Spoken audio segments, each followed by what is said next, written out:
बोले वृंदावन बिहारी लाल की जुगल जोड़ी सरकार की।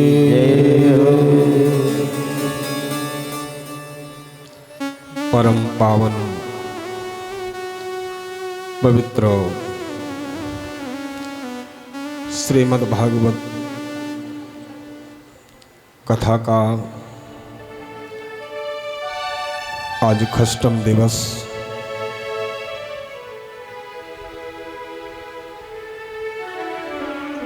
आरंभ करें उससे पहले मंदिर देवालय में विद्यमान सभी देवी देवताओं को हृदय से मन से साष्टांग प्रणाम करते हुए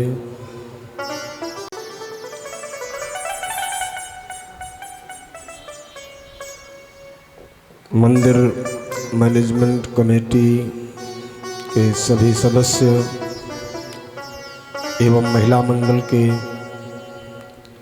सभी सदस्यों को व्यासपीठ से बहुत बहुत शुभकामनाएं।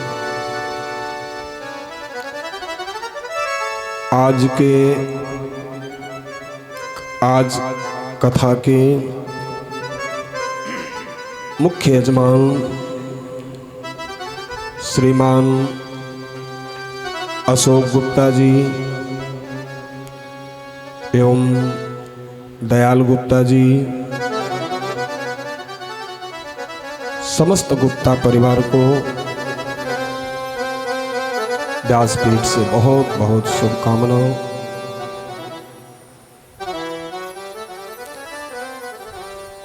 भागवत पारायण कर रहे आचार्य श्री के चरणों में वंदन नमन। मंदिर सेवा में लगे हुए समस्त ब्राह्मणों को व्यासपीठ से बहुत शुभाशीष।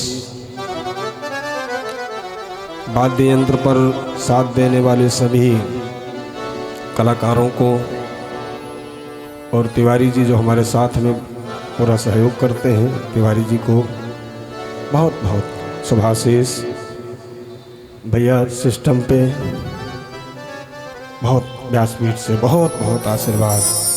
कैमरे वाले को सबको भूला चूका जो ये कथा YouTube पर लाइव चल रही है और इस कथा को लाइव में हजारों लोग देख रहे हैं। उन सभी श्रोताओं को भी व्यासपीठ से बहुत बहुत आशीर्वाद, बहुत बहुत शुभकामना।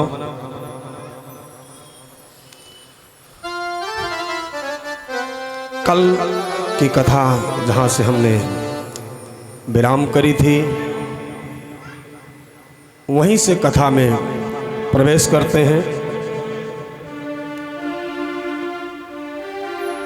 लाला कन्हैया के कहने पर सभी गोप ग्वालों ने गोवर्धन जी की पूजा की।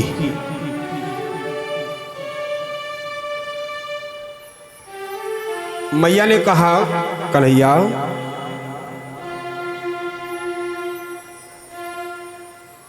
ये जो गोवर्धन है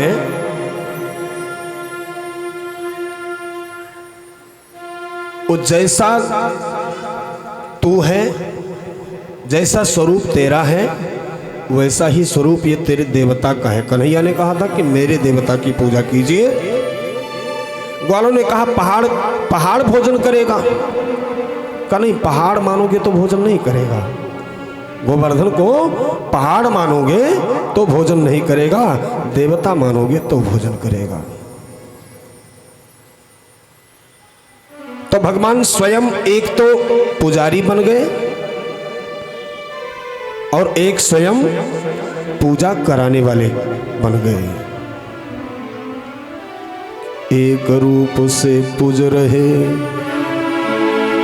और दूजे रहे पुजाए, और साहस भुजा फैलाई के मांगी मांगी के खाएं।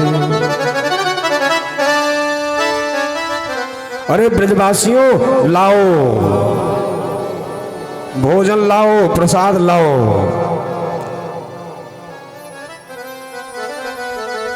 भगवान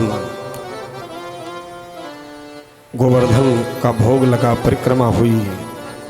मैया ने कहा कन्हैया जैसा तू वैसा तेरा देवता, बिल्कुल मुझे फर्क नहीं नजर आ रहा है जैसे। तो मैया ने कहा, कन्हैया ने कहा कि मैया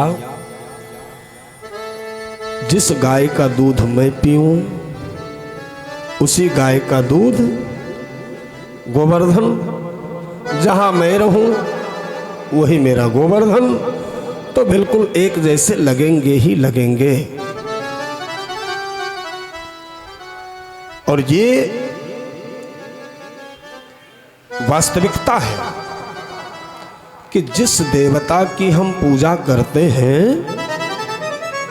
उस देवता के कुछ न कुछ गुण अपने अंदर आ जाते हैं, और जितनी तन्मयता से उस देवता की पूजा करेंगे तो उतने ही गुण उसके अंदर, उस देवता के हमारे अंदर आते रहेंगे। जो भगवान शिव की पूजा करते हैं, आप देखिए कई लोगों को पूरा भस्म रमाते हैं, पूरा भस्म रमाते हैं, त्रिशूल धारण करते हैं, डमरू धारण करते हैं, बिल्कुल शिव जी से जटा भी बना लेते हैं। देखे होंगे आप लोग, देखे? तो जिस देवता की हम पूजा करते हैं उसके गुण हमारे अंदर आते हैं। सभी ने मिलकर के, ब्रजवासियों ने पूजा करी। ब्रजवासी सब खड़े होकर के कन्हैया से कहते हैं कि आज तक हमने इंद्र की पूजा करी, इंद्र ने एक बार भी आकर के हमको दर्शन नहीं दिया। धन्य है तू और धन्य है तेरा देवता। सब अपने अपने घर चले गए। इंद्र ने कहा भाई साहब टाइम निकल गया, मेरी पूजा का भी पूजा नहीं हुई मेरी। नारद जी ने कहा हो गई। कहा किसकी हुई?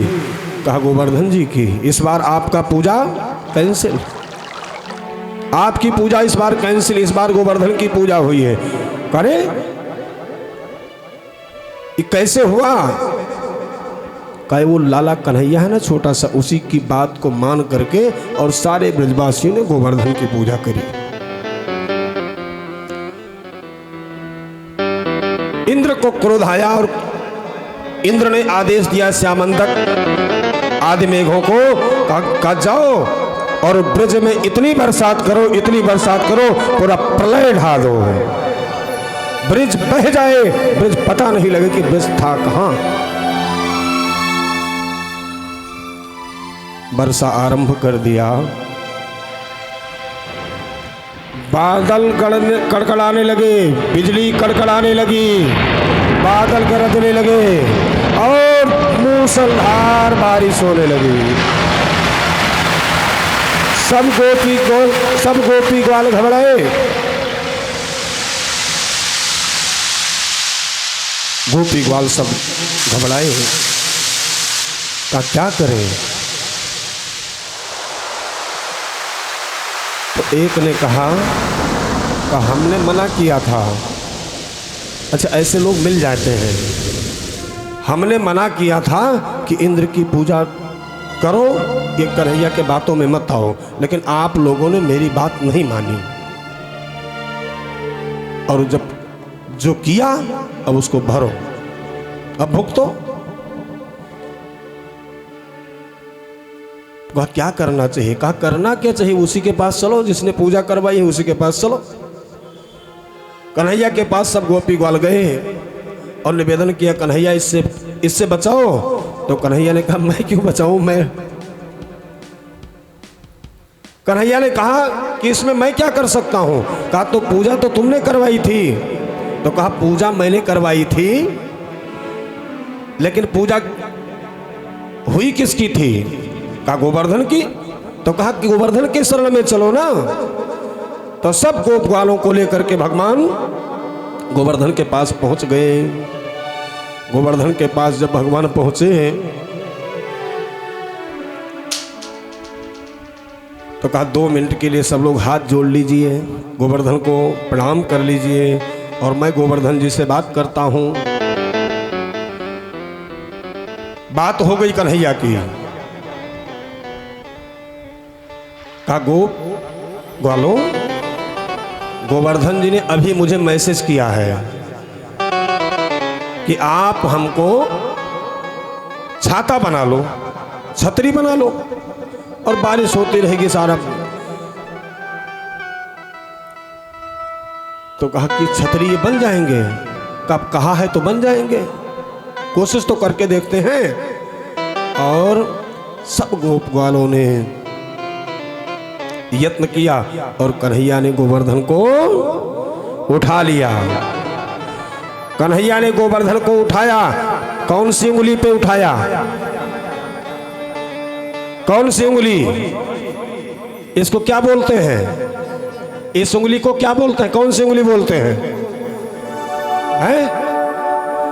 इसको बोलते हैं कानी अंगुरी। हमारे यहां इसको वैसे तो कनिष्ठिका बोलते हैं, ठीक है, लेकिन अवधी भाषा में इसको कानी अंगुरी बोलते हैं। 7 कोस के गोवर्धन को कन्हैया ने 7 दिन तक कानी उंगली पर उठा करके रखा।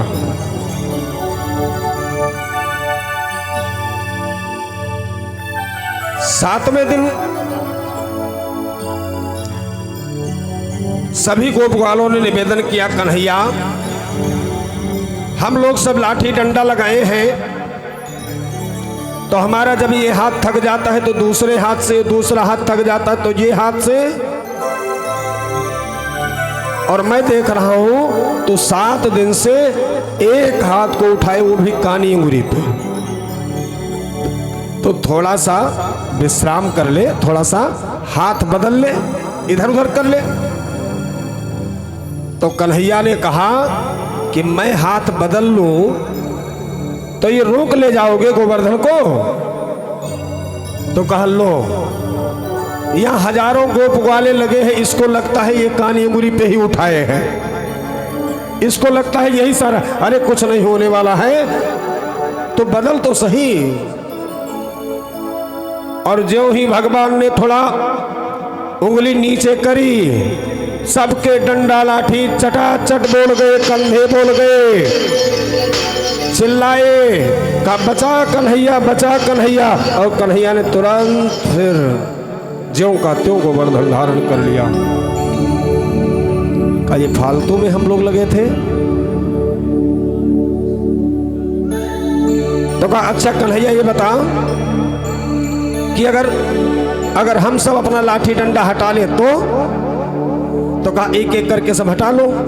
और सारे के सारे गोप ग्वालों ने अपने लाठी डंडा सारे हटा लिए। फिर गोवर्धन वहीं का वहीं। ये देख करके गोप ग्वालों को बड़ा आश्चर्य हुआ। अरे हमें तो लगता था कि हम लोग मिलकर के उठाए हैं, और ये कन्हैया अकेला, वो भी कनिष्ठिका अंगुरी पर इसने उठा रखा है। ये कोई साधारण नहीं है। भगवान ने सभी गोप ग्वालों की रक्षा करी। इंद्र भी शांत हो गया। इंद्र ने आकर के भगवान से प्रार्थना करी।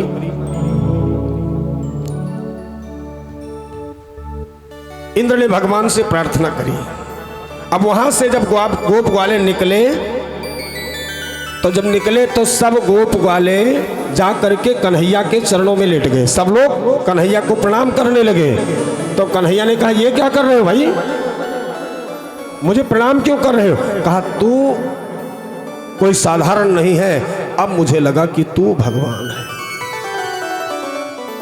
भगवान ने कहा अगर ये हमको भगवान मान लिए, अगर भगवान मान लिए, तो ये जो मिश्री का भोग और 56 भोग लगता है ना, ये नहीं लगेगा। ये कटोरिया में ले जा करके रख देंगे हमको। जो गिल्ली डंडा इनके साथ में खेलते हैं, नहीं खेलने को। जो ब्रज का आनंद लेने आए हैं, वो ब्रज का आनंद हमको नहीं मिलेगा। तो भगवान ने कहा हमारे देवता ने हमको एक मंत्र दिया है। कौन सा मंत्र दिया है? कहा ये मंत्र दिया है कि जब मैं किसी व्यक्ति को देखूं या मुझे कोई व्यक्ति हमको देख ले तो उसका सारा बल मेरे अंदर आ जाता है। तो हम गोवर्धन उठाए थे और तुम सारे के सारे हमको देख रहे थे, तो तुम सबका बल हमारे अंदर आ गया। मन सुखा तन सुखा ने कहा, शरीर देख करके कहा अच्छा अब पता लगा, इसीलिए हम सब कमजोर होते जा रहे हैं। बल तो ये सारा ले जा रहा, इसीलिए कमजोर हो जाए। भगवान ने यहां भी लीला रची। गोवर्धन हुआ। गोवर्धन के बाद भगवान ने जो लीला करी है, उस लीला का नाम है रास लीला।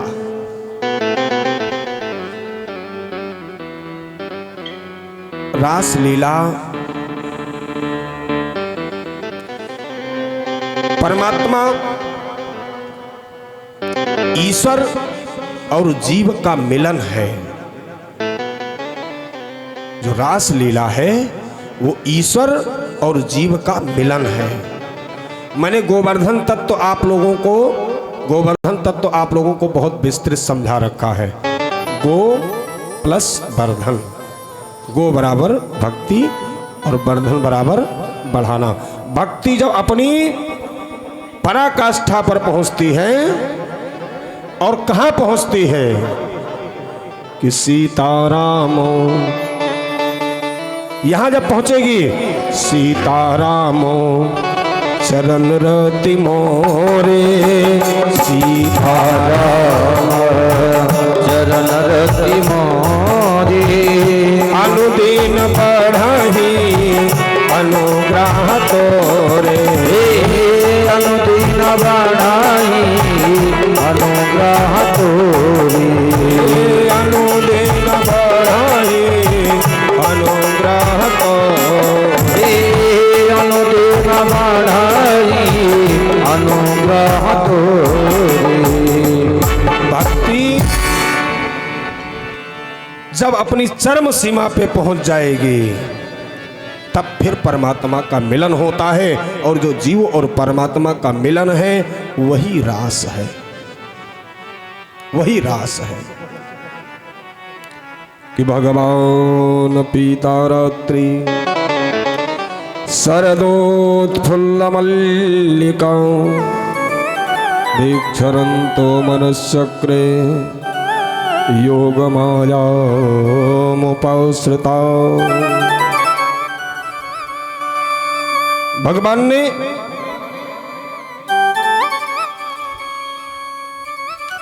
ये जो लीला हो रही है, ये व्यास भगवान कहते हैं कि ये लीला भगवान के द्वारा हो रही है। और भगवान कौन? कहा भगवान वो जिसके अंदर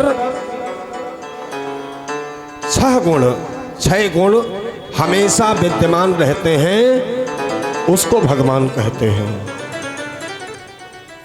छह गुण कौन से? कहा ऐश्वर्य, सौंदर्य, यश, धर्म, ज्ञान और वैराग्य। ये छह गुण जिसके अंदर हमेशा विद्यमान रहते हैं, वो कौन है? वो है भगवान।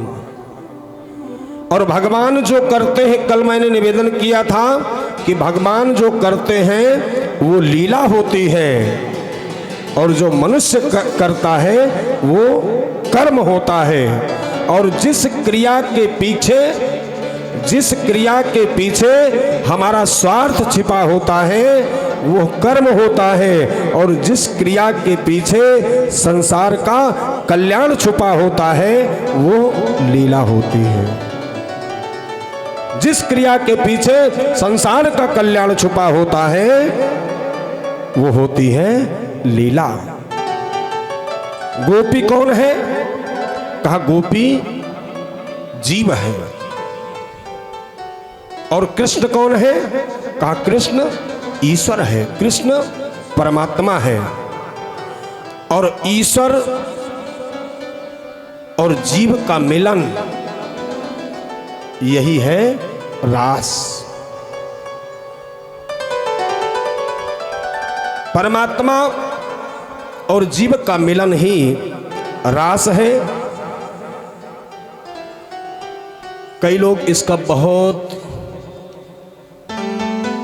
उल्टा अर्थ लगाते हैं। कभी भ्रम में मत रहिएगा।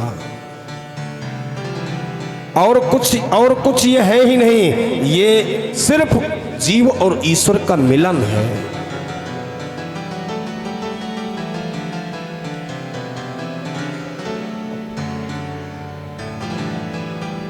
आश्विन शुक्ल पक्ष पूर्णिमा, जिसको हम कहते हैं शरद पूर्णिमा। शरद पूर्णिमा के दिन ही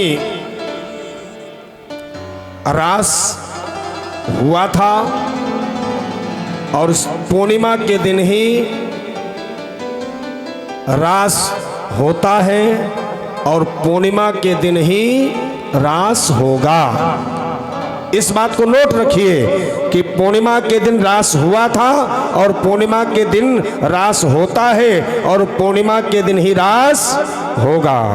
और पूर्णिमा का मतलब क्या है? पूर्णिमा का मतलब अंदर की पूर्णता, यहां की पूर्णता।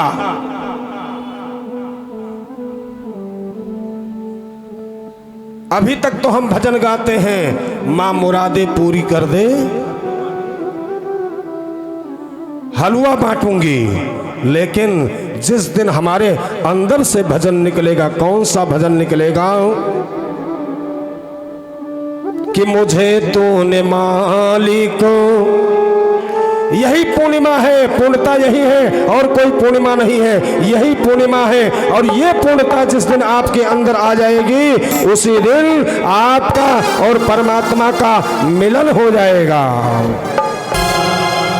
कौन सी पूर्णमासी?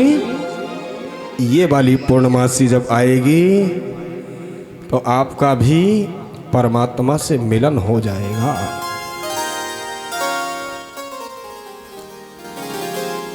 भगवान ने योग माया मुपाश्रिता, आज पूरा मन बना लिए हैं कि आज हमको महारास करना है, रास करना है। क्योंकि भगवान ने कल जो चीर हरण किया था, उस समय निवेदन किया था कि तुम सबको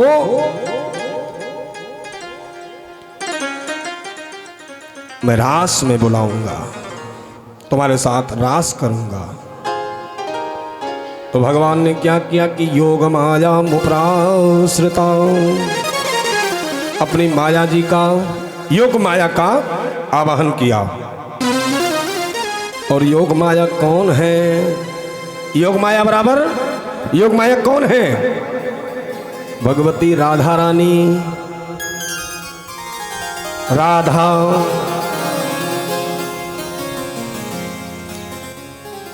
जो भगवत प्रेम की जो धारा है, उसका नाम है राधा। अच्छा, धारा धारा बोलिए तो क्या हो जाएगा? धारा धारा धारा धारा है? जो भगवत प्रेम की जो धारा है वो है राधा। सारे संसार को मैं निवेदन करूं पुनः, सारे संसार को जो आनंद दे वो कौन है? कृष्ण। और जो कृष्ण को आनंद दे उसका नाम है, क्या बात है सब, बहुत हमारे यहाँ के तिवारी जी श्रोता बहुत उच्च क्वालिटी के हैं। जो कृष्ण को आनंद दे वो होती है राधा। जो संसार को धारण करे वो कौन? कृष्ण। और जो कृष्ण को धारण करे वो राधा। क्या बात। जो संसार को धारण करे वो कृष्ण और जो कृष्ण को धारण करे वो राधा। भगवान सारा संसार जिसका आराधन करे वो कृष्ण और कृष्ण जिसका आराधन करे वो राधा। भगवान मधुवन में पहुंच गए और वहां जाकर के और बंसी पर तान छेड़ी और एक एक गोपी का नाम लेकर के बुलाया। भगवान ने एक एक गोपी का नाम लेकर के बुलाया। अभी तक जो बंसी बज रही थी वो सब सुन रहे थे, लेकिन ये जो बंसी बजी है वो जिसको भगवान ने बुलाना चाहा है उसी के कान तक आवाज गई है। और जब भगवान ने बुलाया तो व्यास जी महाराज निवेदन करते हैं। और भगवान ने तान कौन सा छेड़ा था? हाँ जी, भगवान ने तान कौन सा छेड़ा था कि आलोट के आजा मेरे मीत, आलोट के आजा मेरे मीत, तुझे मेरे गीत बुलाते हैं। आलोट के आजा मेरे मीत, तुझे मेरे गीत बुलाते हैं।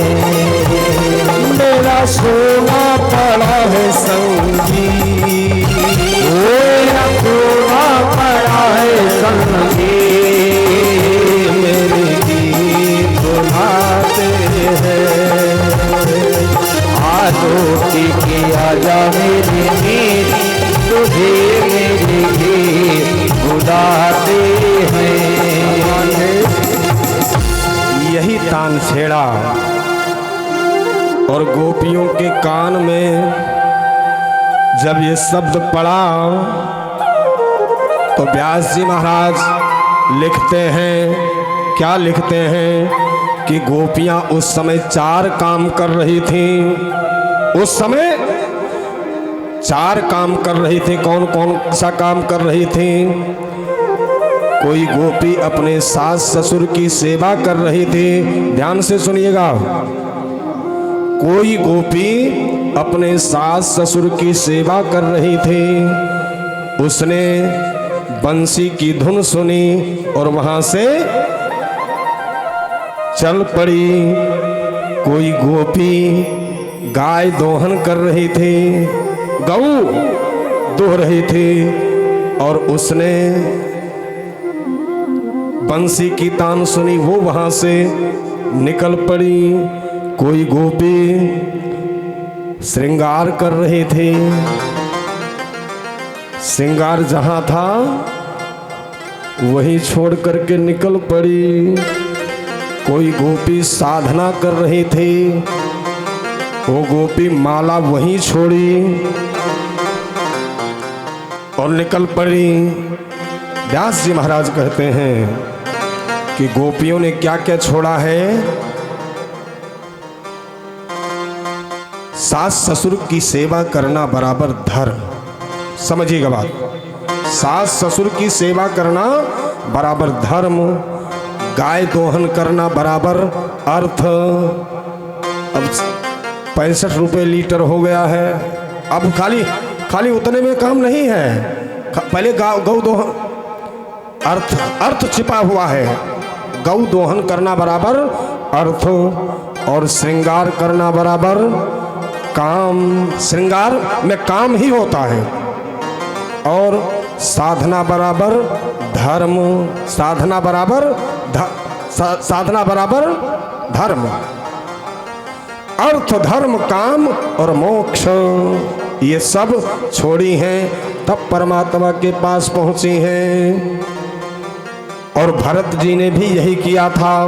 भरत जी के सामने निवेदन किया तो भरत जी ने कहा, धर्म अर्थ न धर्म न काम रुचि, गति न चहो निर्वाण, और जन्म जन्म रति राम पद, यह वरदान नयान।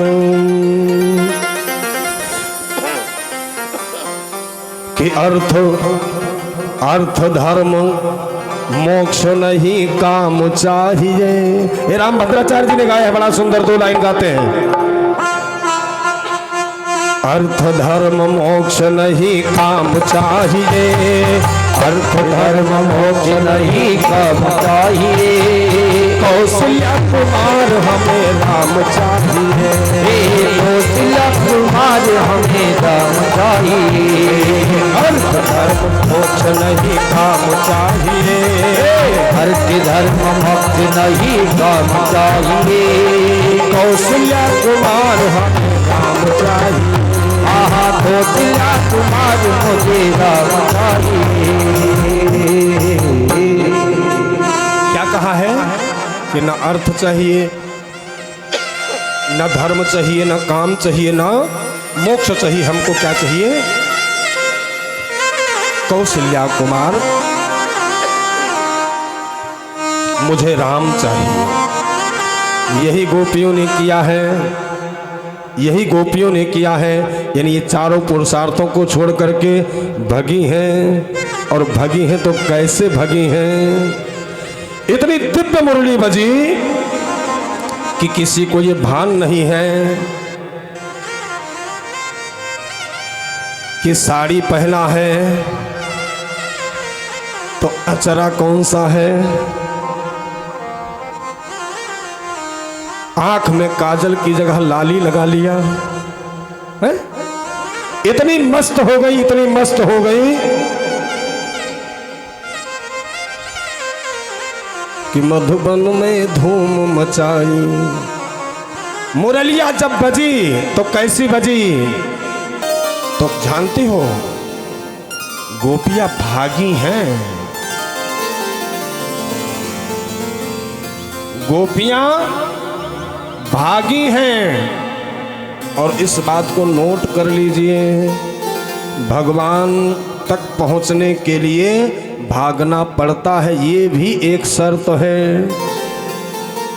भगवान तक पहुंचने के लिए भागना पड़ता ही है कि धाये बराबर दौड़े, धाये काम धाम सब त्यागी, सब कुछ छोड़ करके भागना पड़ता है। और मनहु रंग निधि लूटन लागी। मीराबाई भागी है, जो अयोध्यावासी है वो भगवान के लिए भागे हैं। और सुतीक्षण जी तो ऐसे भागे हैं, कभी आगे दौड़ जाते हैं और फिर वहां पहुंच करके फिर पीछे दौड़ाते हैं। ऐसे भागे हैं। भागना, भगवान तक पहुंचने के लिए एक ये भी शर्त है कि आपको भागना पड़ेगा। और जब भागने लगी तो किसी के देवर ने पकड़ लिया, किसी के पति ने पकड़ लिया, कहाँ जा रही हो? और ये सब सारे बंधनों को तोड़ करके ये सब भगी। और जब भी आप इसको नोट कर लीजिए, जब भी आप परमात्मा की तरफ बढ़ने की कोशिश करोगे, आपके सामने बिल्कुल ब्रेकर आएगा ही आएगा, बिल्कुल ब्रेकर आएगा ही। आएगा ही आएगा। और ज्यादातर ब्रेकर परिवार वाले ही बनते हैं। और एक बात मैं और निवेदन कर दूं, जब तक ब्रेकर नहीं होता है तब तक भक्ति का मजा भी नहीं होता, ये भी मैं आपको बता दूं। जब तक प्रेम में रोका टोकी नहीं होगी तब तक प्रेम का आनंद नहीं होगा। एक बात समझिए, आज का माहौल देखिए, आज का माहौल देखिए। आज 2 साल 4 साल शादी को होते हैं और 4 साल बाद वो उससे गुस्सा, वो उससे नाराज, वो उससे नाराज, और कहीं कहीं तो 1 साल में ही तलाक का फार्म आ जाता है। इतना कोटा इतना पूरा कर लेते हैं, अपना पूरा कोटा पूरा कर लेते हैं, उनके पास कुछ बचता ही नहीं है। ठीक है, जहां पहुंच गए वहीं रसोई में, घर में, जहां अब तो हाथ पकड़ करके मुझे तो बड़ा कभी कभी मेरे मन में प्रश्न उठता है, वो हाथ पकड़ करके बिल्कुल ऐसे चलते हैं, निकलते हैं यहाँ से। तो मुझे लगता है कि शायद इसको भय लगता है कि कहीं भग न जाए। मुझे ऐसा ही लगता है, मुझे ऐसा ही लगता है। वो मोटरसाइकिल में बैठेंगे तो बिल्कुल पकड़ के भाग लेंगे। अरे वो मोटरसाइकिल कूद के थोड़ी भाग जाएगा।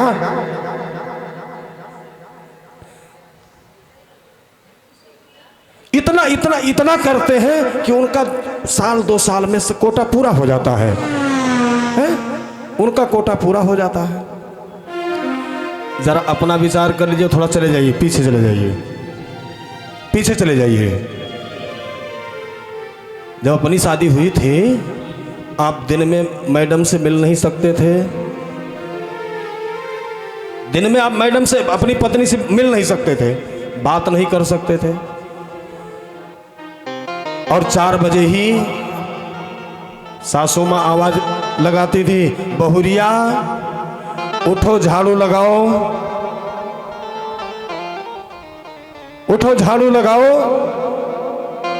वो प्रेम आज 70 साल हो गया है, 60 साल हो गया है, 50 साल हो गया है, फिर भी बूढ़ा बूढ़ी आज भी इलू इलू कर रहे हैं, आज भी 80 साल की उम्र में करते हैं। और यहाँ 2 साल में तलाक का फार्म आ जाता है। ब्रेकर होना चाहिए।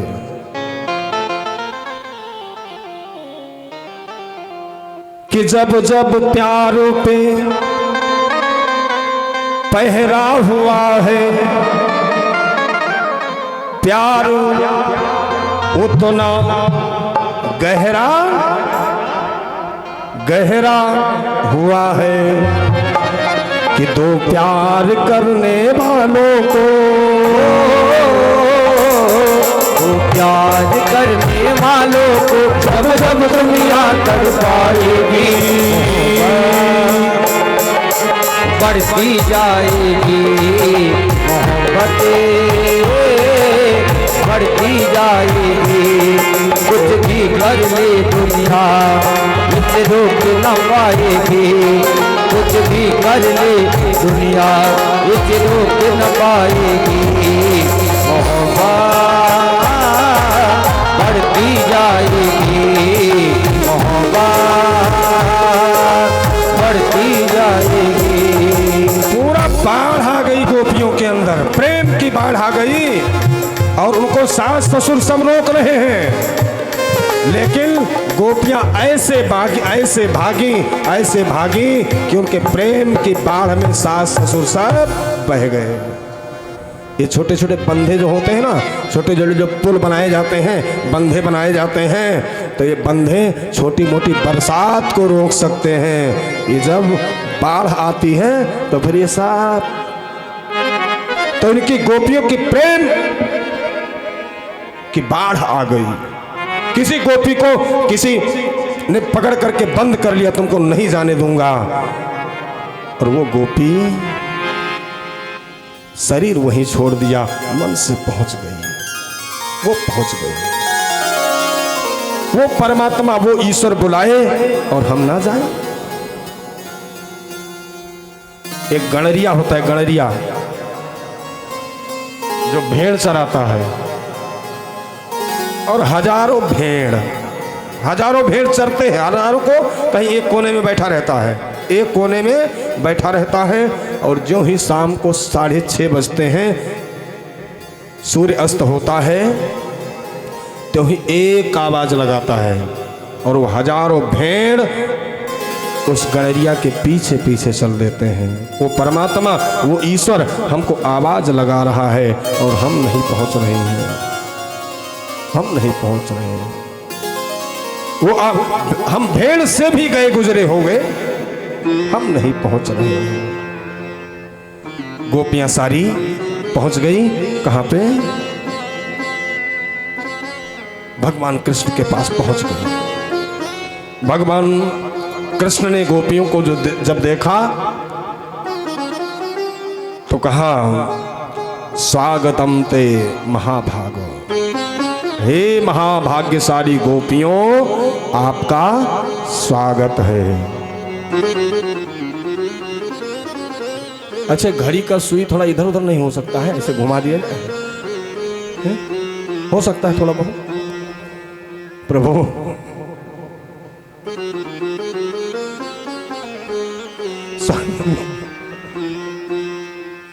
स्वागतम का स्वागतम, हे महाभाग्यशाली गोपियों, आपका स्वागत है। गोपियों को भगवान ने यहां महाभाग्यशाली कहा है, भाग्यशाली कहा है। तो भगवान यहां क्या चुपड़ रहे हैं? भगवान क्या इनको चुपड़ रहे हैं कि आप बहुत भाग्यशाली हो, आप बहुत हमारे पास यहाँ पे आए, आप ऐसे हो, आप ऐसे हो?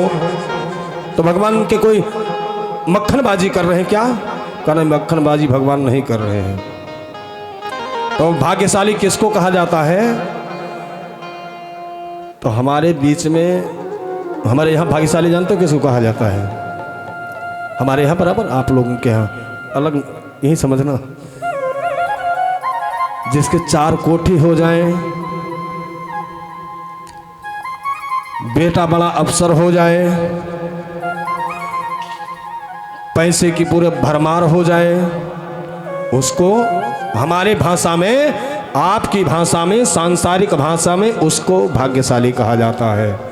लेकिन वास्तव में भाग्यशाली कौन है? भाग्यशाली कौन? 2 चौपाई पढ़े आपको समझ में आ जाएगा भाग्यशाली कौन।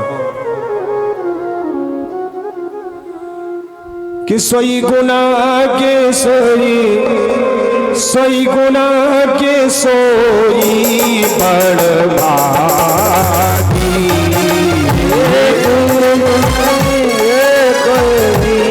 बड़ भागी,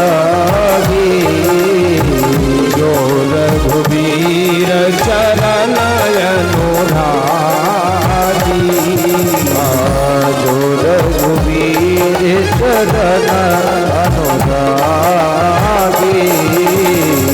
बड़ भागी अंगद हनुमाना, ये बड़ भागी अंगद हनुमाना, चरण कमल चापत विधि नाना, चरण कमल चापत विधि नाना, राम काज कारण तन त्यागी, राम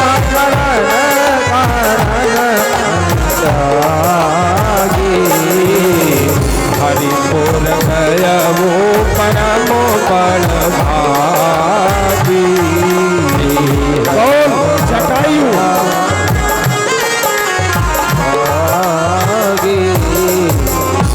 अतिशय बड़ भागी चरणन लागी। 10 दृष्टांत हैं। बड़ भागी कौन? कहा सोई गुणज्ञ सोई बड़ भागी, जो रघुवीर चरण अनुरागी। बड़ भागी अंगद हनुमाना, क्यों? क्योंकि चरण कमल चापत विधिनाना। और बड़ भागी कौन? गीधराज जटायु, क्योंकि हरिपुर गयो परम बड़ भागी। अतिशय बड़ भागी चरणन लागी, गए पतिलोक आनंद भरी। ये ऐसे ऐसे भगवान ने नहीं कहा, मक्खनबाजी में नहीं कहा। बड़ भागी वही है जो परमात्मा के चरणों से जुड़ा हुआ है, वो व्यक्ति बड़ भागी है। अच्छा, बड़ भागी तो ये है, तो अभागी कौन है? शंकर जी ने उसका भी नामकरण किया है। शंकर जी ने, भाई अगर भाग्यशाली भी है तो कोई उसमें अभागा भी है। तो अभागा कौन है? शंकर जी पार्वती जी से कहते हैं कि सुलभ गुमाते लोग अभागी, सुलभ गुमाते लोग अभागी। हरि तज होई विषय अनुरागी, बस हुई विषय अनुरागी। हरि तज होई विषय अनुरागी। अभागा कौन? कहे चाहे मकान 14 हो, धन का भंडार हो, लेकिन अगर वो भगवान के चरणों से नहीं लगा है, हरि तज भगवान को छोड़ करके और विषय में लगा है खाली, तो उससे बड़ा अभागा और कोई नहीं है। जब सब गोपियां पहुंच गईं तो भगवान ने थोड़ा जांच करी, देवियों कहाँ पर आई हो? रात्रि में तुमको नहीं आना चाहिए, रात्रि में तुमको नहीं आना चाहिए। तो गोपियों ने कहा कि महाराज आपने नाम लेकर के बुलाया है और आप भी कह रहे हो कि रात में नहीं आना चाहिए। भगवान ने कहा कि रात में अपने पुरुष को छोड़ करके पत्नी पर पुरुष के पास जाए। तो गोपियों ने कहा कि भगवान कन्हैया, मैं पर पुरुष के पास नहीं आई हूं, मैं परम पुरुष के पास आई हूं। हम सब आए हैं तो परम पुरुष के पास आए हैं। भगवान ने कहा तुमको अपने धर्म का निर्वाह करना चाहिए, अपने धर्म का निर्वाह करना चाहिए, रात्रि में तुमको नहीं आना चाहिए। तो गोपियों ने कहा कि ये बताओ, अगर धर्म करेंगे तो धर्म से लाभ क्या होगा? ध्यान से सुने जरा, काम की बात है। कहा धर्म से, अगर धर्म करेंगे हम तो धर्म से लाभ क्या होगा? कहा धर्म से लाभ ही होगा कि धर्म से विरति हो जाएगी, आपको वैराग्य हो जाएगा, संसार से वैराग्य हो जाएगा। तो कहा संसार से वैराग्य हो जाएगा तब क्या होगा? तो कहा संसार से जब वैराग्य हो जाएगा तो आपको परमात्मा से प्रेम हो जाएगा, ईश्वर से आपको प्रेम हो जाएगा। कहा जब ईश्वर से प्रेम हो जाएगा तब क्या होगा? तो भगवान ने कहा कि जब ईश्वर से आपको प्रेम हो जाएगा तब आपको परमात्मा मिल जाएगा। तो गोपियों ने कहा वो तो हमको मिल गया है, अब हम पीएचडी करके और नर्सरी में नाम लिखाएं। अरे धर्म से विरति होती है, विरति से वैराग्य होता है, वैराग्य से भगवत प्रेम की धारा बहती है, और भगवत प्रेम जब उदय होता है तो परमात्मा की प्राप्ति हो जाती है। तो जब परमात्मा की प्राप्ति हो गई तो अब फिर बचा क्या? इसके आगे क्या बचा? वो तो हमको प्राप्त हो गया है। यही बात वेद कहते हैं, तत्र वेदा अभेदा भवन्ति यत्र ब्रह्म समस्नुते। कहाँ वेद अवेद हो जाते हैं, जहाँ ब्रह्म की प्राप्ति हो जाती है। जब ब्रह्म की प्राप्ति हो गई, उसके बाद आपको कुछ करने की जरूरत होती है, उसके बाद आपको कुछ करने की जरूरत नहीं होती है। और कबीरदास जी ने तो कह दिया कि माला माला करो, माला जपो न कर जपो, और जिह्वा जपो न राम, सुमिरन मेरा हरि करे, मैं पावा विश्राम। अरे जपना है तो वो जपे मेरी नाम की माला। अब हम क्यों जपें? क्योंकि हमको राम की प्राप्ति हो गई, हमको ईश्वर की, हमको परमात्मा की प्राप्ति हो गई।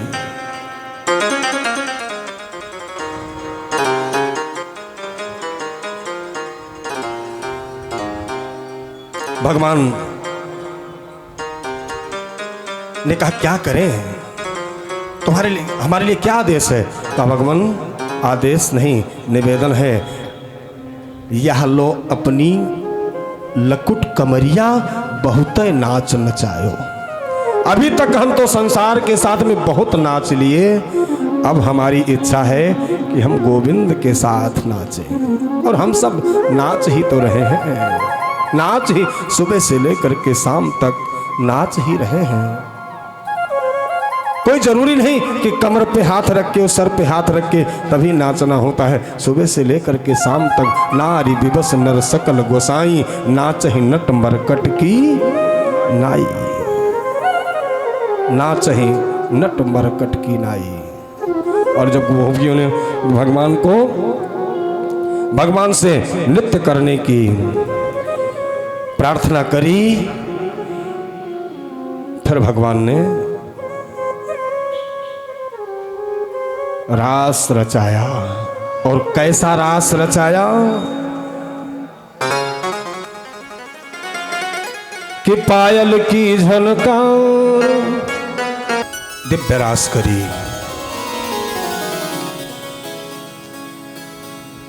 अब जब नाचते नाचते गोपी थक गई, कई गोपी थक गई, उसको प्यास लगी, तो भगवान यमुना से जल ला करके गोपी को पिलाते हैं। किसी को चेहरे पे पसीना आ गया है तो भगवान अपनी पीतांबरी से उसका पसीना पोंछते हैं। किसी को गर्मी लगती है तो भगवान अपने पीतांबर से उसको हवा करते हैं। जब ऐसी स्थिति देखी तो गोपियों के मन में अहंकार जागृत हो गया कि अरे ये तो ठाकुर हमारी सेवा करते हैं, हमको ये जल पिला रहे हैं, हमारे लिए पंखा कर रहे हैं, हमको हमारा पसीना पूछ रहे हैं। और इनको हो गया, क्या हो गया? अभिमान हो गया। गोपियों को अभिमान हो गया। और जब गोपियों को अभिमान हो गया तो हुआ क्या कि भगवान वहां से निकल लिए। एक शब्द होता है ईगो। ईगो, गोपियों को हुआ ईगो और भगवान ने कहा आई गो। ये कोई साधारण गोपियां नहीं है। आप विचार कीजिएगा,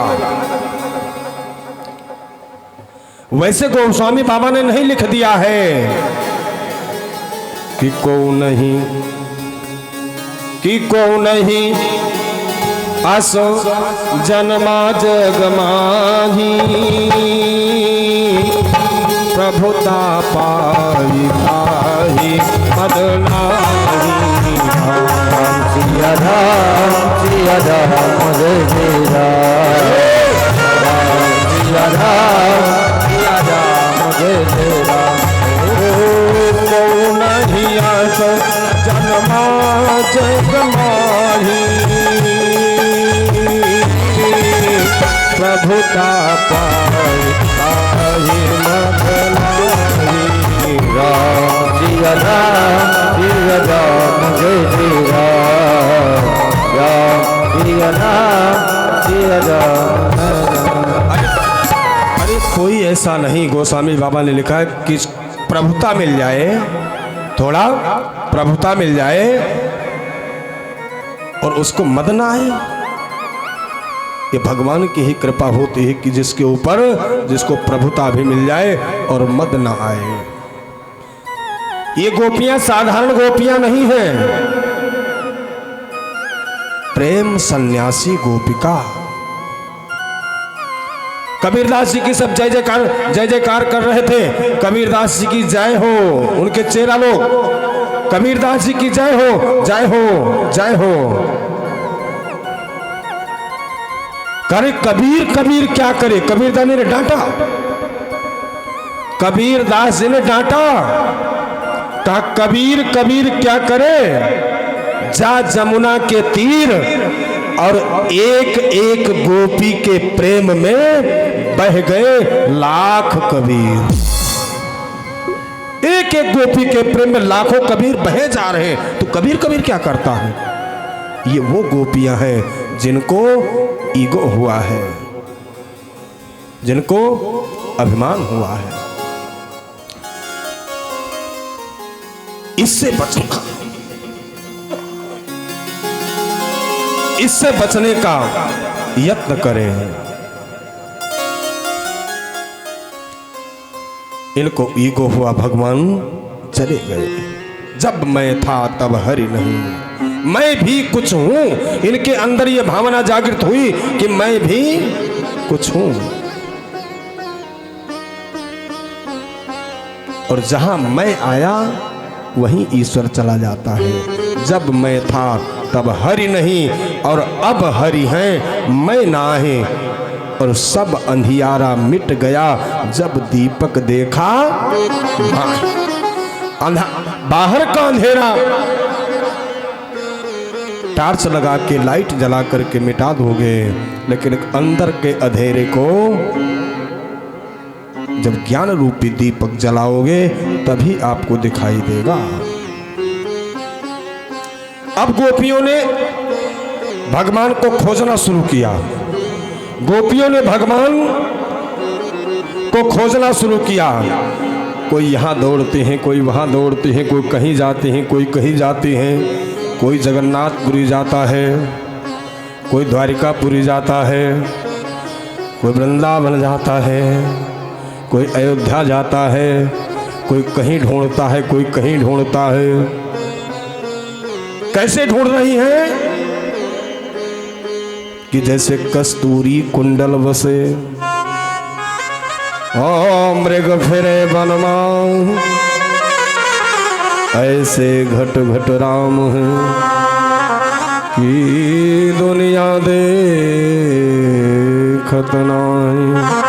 ऐसे घट घट राम है दुनिया देखत नहीं। गोपियां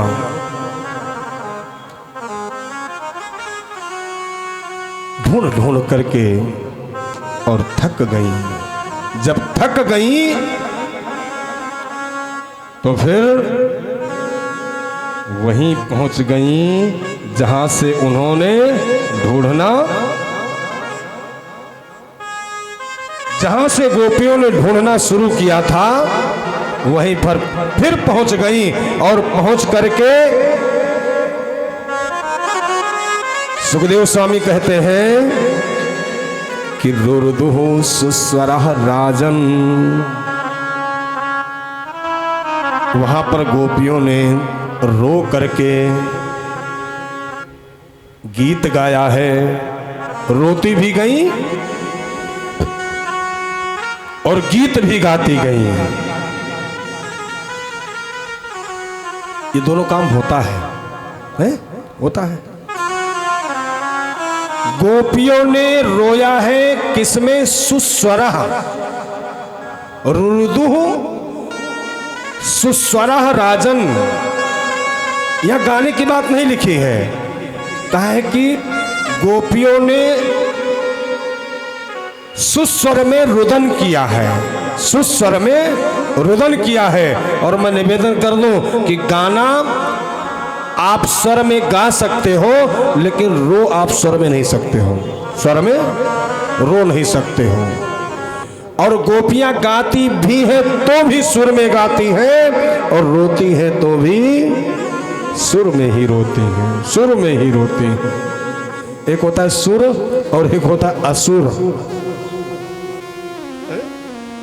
जो काम सुर में होता है वो होता है सुर, और जो काम बिना सुर के होता है वो होता है असुर। तो इन्होंने रुदन किया है, उसको बोलते हैं गोपी गीत। बहुत दिव्य श्लोकों में गोपियों ने एक गीत गाया है कि जयति तेधिकम जन्मना व्रजा सृजति इंदिरा सस्तदत्र हि आयति देशतां दीक्षितायकास धृत सवक्षता तास्तया विचिन। गोपियों ने सुर में रुदन किया है, और जो गोपियों ने रुदन किया है उसका बिल्कुल उन्होंने लिखा है कि तुमने ईश्वर प्राप्ति के लिए जहां से पहला कदम उठाया था, तुमने ईश्वर प्राप्ति के लिए जहां से पहला कदम उठाया था, ईश्वर वहीं पर था, वहीं से ईश्वर था, वहीं पर ईश्वर था।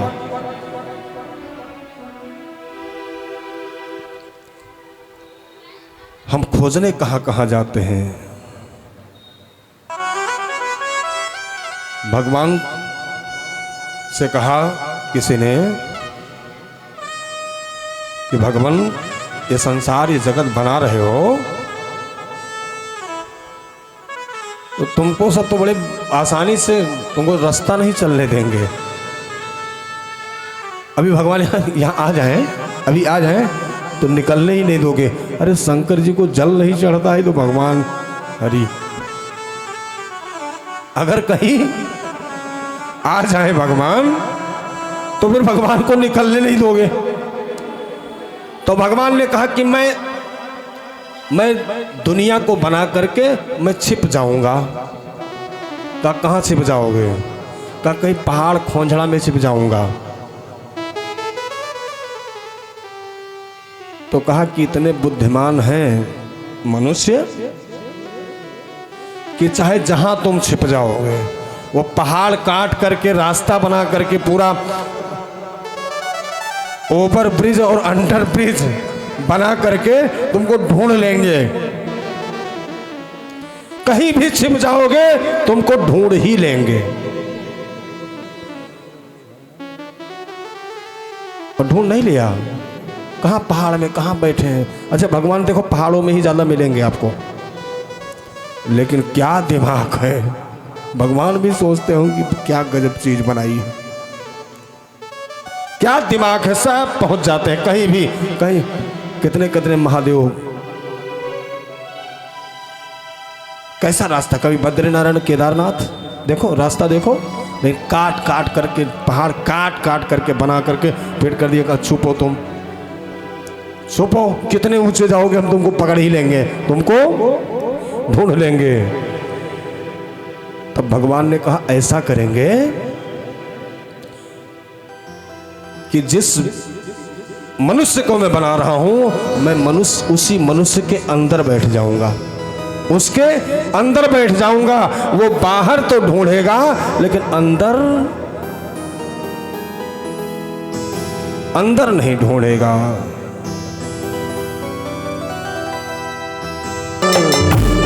तो गोपियां कहां से?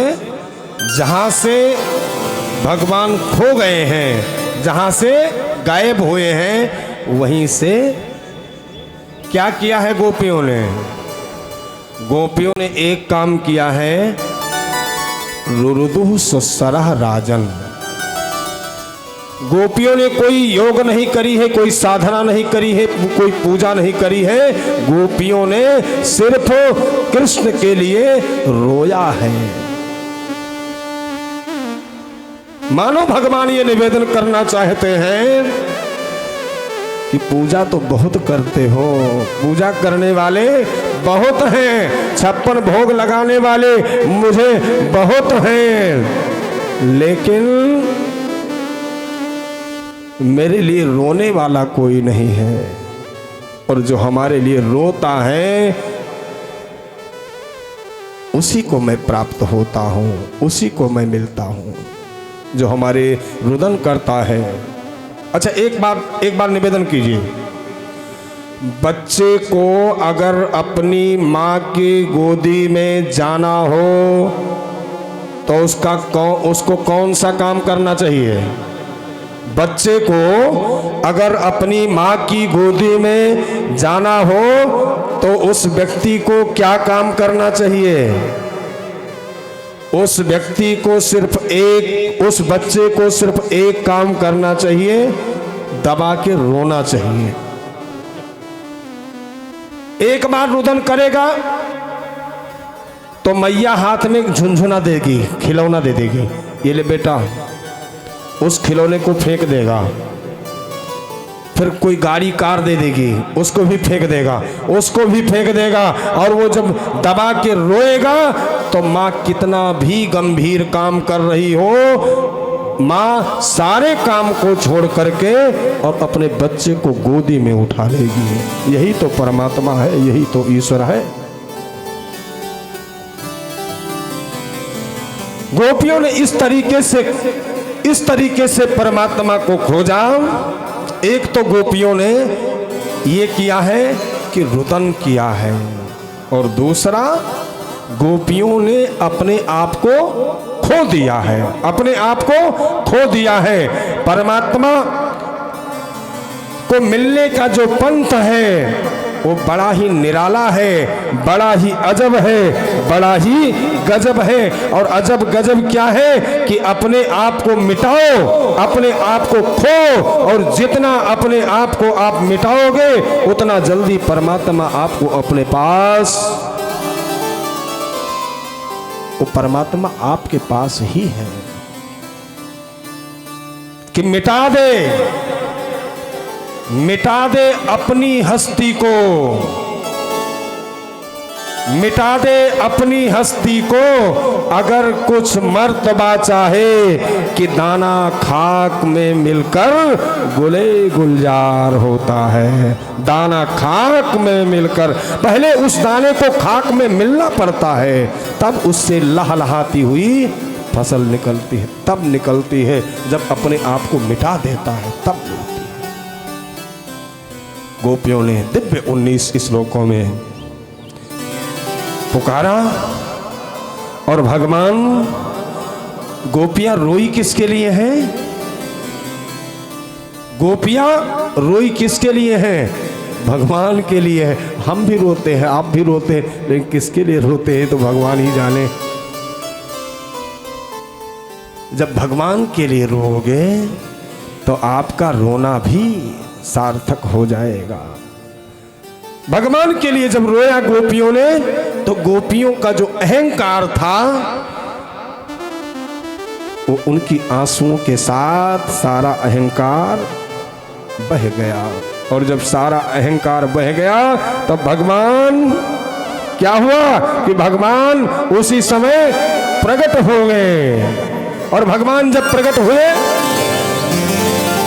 गोपियां बहुत प्रसन्न हुई।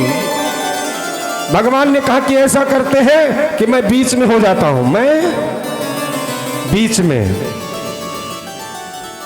और गोपियों ने चारों तरफ भगवान को ये खाली सुनिए ही नहीं, इसको देखिए भी, दर्शन भी कीजिए। दर्शन आपको मिलेगा, मन से सुनोगे तो आपको दर्शन भी मिलेगा, दावा करता हूं। मन से अगर सुनोगे तो आपको दर्शन भी मिलेगा। भगवान कृष्ण बीच में बंसी, अधर पे और गोपियां चारों तरफ।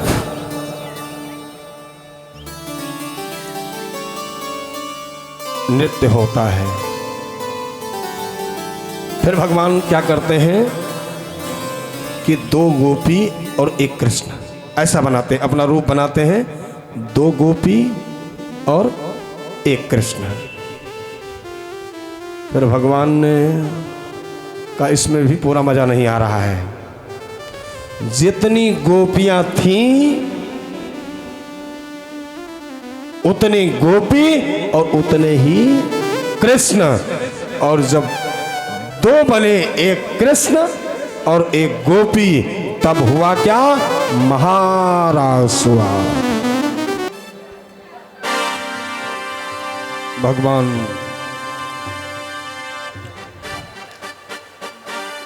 और जीव का मिलन ही रास है।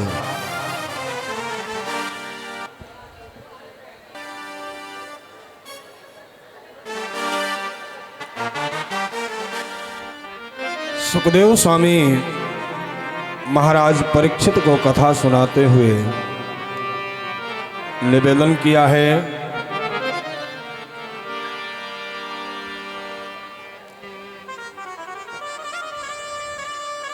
कि भगवान कृष्ण और गोपियों का मिलन हो गया,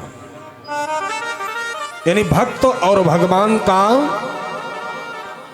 मिलन हुआ। और जब भगवान और भक्त का मिलन होता है तो फिर स्थिति यही होती है, फिर आनंद बरस रहा है। फिर कुछ भी भान नहीं रहता है। और एक निवेदन कर दूं, अभी थोड़ा शांत नहीं हो रहे हैं आप लोग। हाँ जी, कथा पे ध्यान दें। आज विवाह कर ही देना है, चाहे अरेंज करके करेंगे चाहे भगा कर करेंगे, कैसे भी करेंगे, लेकिन आज विवाह वहां तक पहुंचना है। नहीं 8 तो नहीं बजने देंगे। प्रधान जी देखो, कह रहे हैं चाहे 8 बज जाए। प्रभु आपकी जनता, मंदिर के भगत कह रहे चाहे 8 बज जाए। हरी 8 नहीं बजेंगे। प्रयास करते हैं कि समय से बस 10-15 मिनट इधर उधर हो सकता है, बाकी सुखदेव स्वामी को कथा सुनाते हुए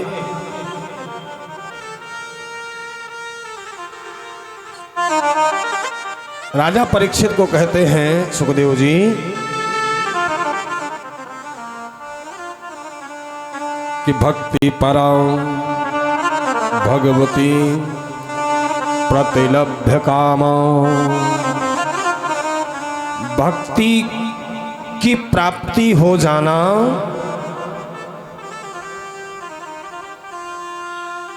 जिसके जीवन में भक्ति आ गई तो उसको लाभ क्या मिला? कहा प्रतिलभ्य कामः, उसके जीवन से काम चला जाता है, उसके जीवन से काम चला जाता है। काम बराबर कंस होता है।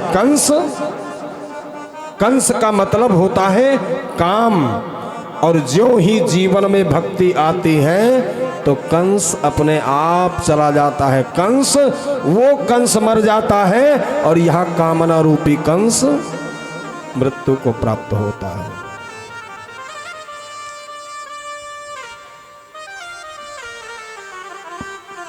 गोपियां भगवान की भजन किए जा रही हैं। नारद जी आ गए कंस के पास।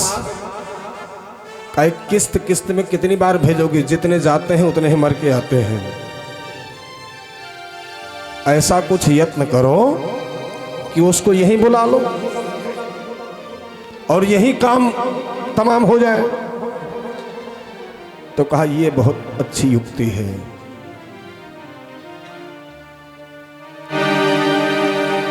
ये बहुत अच्छी युक्ति है।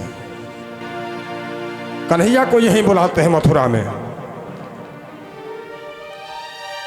तब तक एक केसी नाम का दैत्य था, वो खड़ा हुआ, कहा महाराज अभी मैं जिंदा हूं, मुझे एक चांस दे दीजिए, मुझे एक चांस दे दीजिए। और अभी तक तो तुझे चांस दे देंगे। कंस ने कहा तुझे चांस दे देंगे तो तू कौन सी बड़ी बात करके आएगा, जितने गए सब वापस नहीं आए, तू भी नहीं आएगा। तो उसने कहा नहीं मैं वापस आऊंगा। कहा कैसे आएगा, क्यों आएगा, तेरे अंदर गुण क्या है। कहा गुण यही है कि जो कृष्ण के अंदर है वही गुण मेरे है। कहा कौन सा गुण है। कहा उनका नाम है कृष्णचंद्र और मेरा नाम है केसी। केसी, मैं भी कृष्णचंद्र ही हुआ। घोड़े के रूप में आया और भगवान को मारना चाहा। भगवान ने टांग पकड़ी और चक्कर घन्नी घुमा करके पटक दिया। राम नाम सत्य हो गया। कंस को अब घबराहट बढ़ी। जो जाता है मारा जाता है, जो जाता है मारा जाता है। अक्रूर जी को निवेदन किया। अक्रूर जी महाराज सारी योजना समझ गए कंस की। अक्रूर को बुलाया, अक्रूर से निवेदन किया जा करके कृष्ण और बलराम को यहां ले आओ, मथुरा ले आओ। यहां एक मेले का आयोजन करते हैं। नारद जी ने सब समझा दिया है।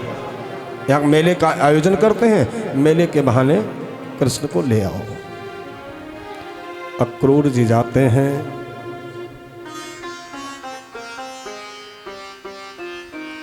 क्या विरह है गोपियों के अंदर। ये पता लगा कि सुबह कृष्ण चले जाएंगे।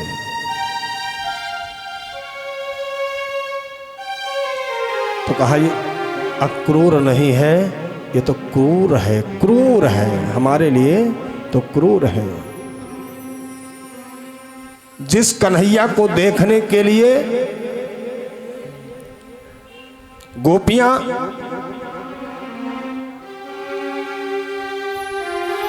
अपलक दर्शन करती हैं, पलक झपती हैं, तो ब्रह्मा को दोष देने लगते हैं कि ब्रह्मा ये तूने कैसी सृष्टि करी है, ये पलक झप क्यों जाती है, पलक झप क्यों जाती है।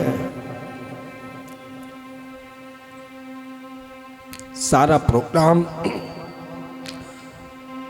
अक्रूर जी ने समझा दिया है। अक्रूर जी भी समझ गए हैं किस लिए बुला रहा है। लेकिन अक्रूर जी अपने आप को परम सौभाग्यशाली समझते हैं। अब कुछ लीला करने वाले हैं। जा तो रहा हूं लेने, लेकिन एक लाभ हमको ये मिलेगा कि कृष्ण का दर्शन हमको होगा। नंद बाबा यशोदा आदि को समझाते हैं। कृष्ण को रात को कन्हैया ने जाकर बाबा से, अक्रूर जी से कहा कि चाचा जी, माता पिता को ये मत बताना कि योजना क्या है, कंस की योजना क्या है, बताना नहीं, नहीं तो जाने नहीं देंगे। बताया कि मथुरा में मेले का आयोजन है और मेले के आयोजन के लिए कंस ने बुलवाया है। तो कहा, कन्हैया ने कहा कि मैं भी मेला देखने जाऊंगा। तो नंद बाबा ने कहा कि तू ही क्यों जाएगा, पूरे ब्रजवासी चलेंगे, पूरे ब्रजवासी तो कहा तुम लोग तैयार होकर के आओ, हम पहले चलते हैं। जो ही रथ पर बैठे और रथ पर सवार हुए, जाने को तैयार हुए मथुरा, त्यों ही गोपियां आ गईं और रथ के सामने लेट गईं। रथ के सामने लेट गईं।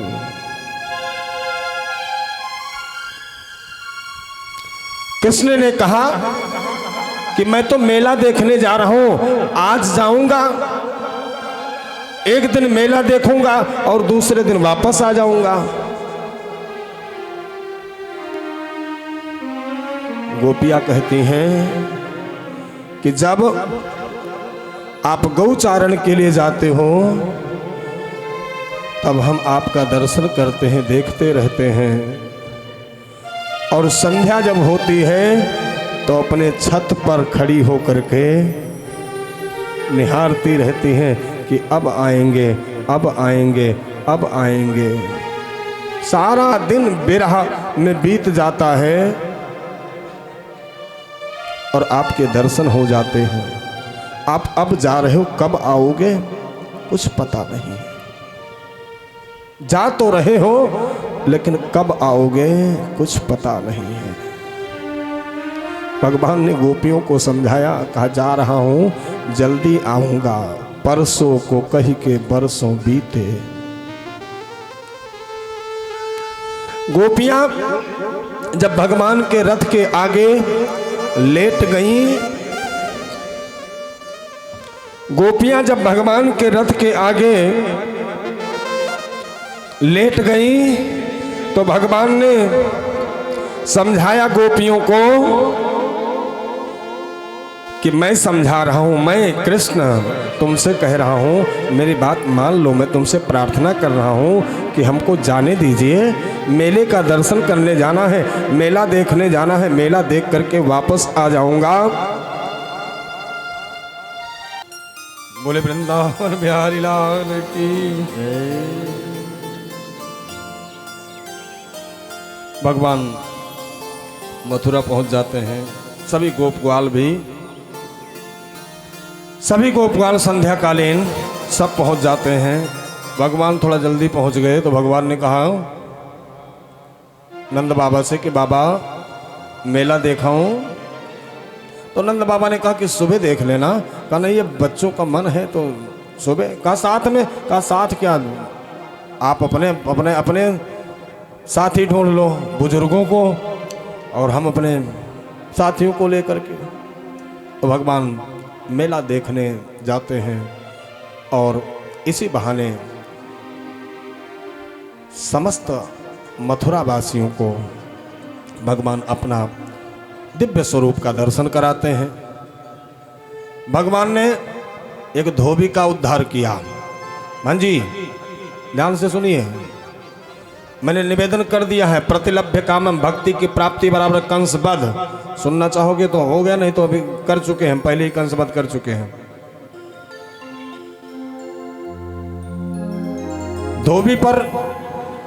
धोबी को भगवान ने एक थप्पड़ मारा, उसका राम नाम सत्य हो गया। उसने को अपशब्द कहा था।